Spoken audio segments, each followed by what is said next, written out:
Welcome to Penrose Learning, where we make understanding easy. You start by opening the page that shows the image and triggering the developer tools.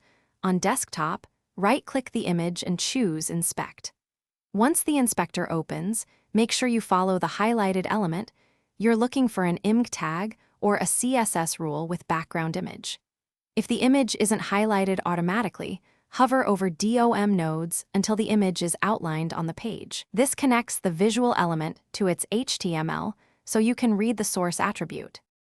Next, examine the element's attributes to find the URL.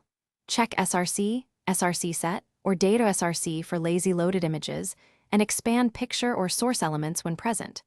For images added with CSS, inspect the computed styles and look for background image or pseudo-element rules like before. Once you locate a URL string, right-click it in the Styles pane or Attribute value and choose Copy Link Address or Copy the Value. This grabs the direct link you'll use elsewhere. Finish by testing the URL. Paste it into a new tab to confirm you can load the image directly and to see its file type. If it fails, open the Network panel, reload the page, and filter by images to capture redirected, blob, or data, URLs, and the server endpoint that serves the file.